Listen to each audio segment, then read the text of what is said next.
Australian governments have become far too comfortable with sacrificing irreplaceable parts of our country.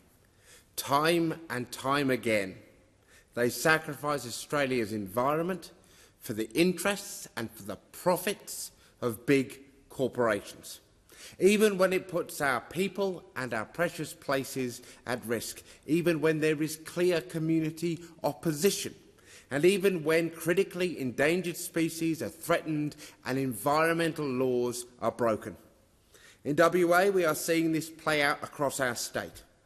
Our state's EPA recently approved a large-scale development at Smiths Beach, one that experts and local community have protested against for decades. Habitats for critically endangered possums and cockatoos will be cleared if this proposal goes ahead. The development will substantially increase the threat of bushfires, putting people's lives at risk. It is no wonder that so many people are now asking who here is acting in our community's interest, because it certainly isn't the WA government. Closer to Perth, we are seeing the federal government's failures in action. WA is home to the world's only Jarrah forest. And my WA community is outraged that Alcoa are illegally clearing these Jarrah forests year after year, failing to uphold their environmental obligations. And yet this outrage is as nothing compared to the fury that we feel when we hear that the Federal Environment Minister has handed to Alcoa a fine that equals around 0.3% of Alcoa's annual revenue. This is little more than a financial slap on the wrist.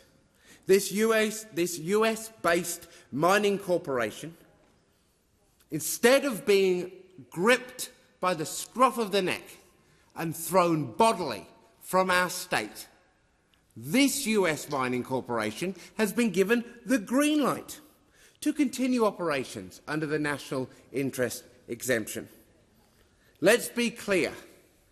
This is President Trump's mineral deal overriding environmental protections.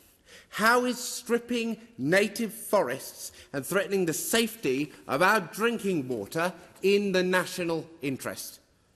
Despite widespread calls from our community to revoke Alcoa's licence, the government has essentially allowed Alcoa to pay for permission to continue clearing the only Jarrah forests in the world. And now we know explicitly that these forests cannot be restored. Jarrah trees need the very bauxite that Alcoa is taking out of the ground in order to live. After 60 years, none of Alcoa's attempts to rehabilitate these forests have been successful. Now, to the Australians who have begged this government to protect our black cockatoos, to stop deforestation, to value our remaining natural spaces, I want to thank you tonight for having the courage to see this issue as it is. I want to thank the Perth community who have protested persistently, taken this to the steps of the WA Parliament, and to those continuing to speak out.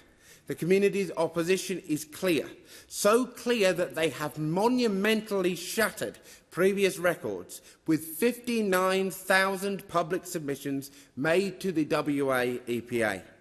I want to personally thank WA Greens MP Jess Beckling and her team for her role as the environment spokesperson for the Greens WA during this fight, and to my colleague Senator Hanson-Young for their work uncovering the depth of Alcoa's unlawful activity and dishonesty. The intentions of this government remain clear through its actions: continued approval of coal mines, continued expansion of gas developments, continued clearing of native forests and greater risks to our water resources. Only the Greens will put our environment and our local communities ahead of the interests of big corporations and their profits.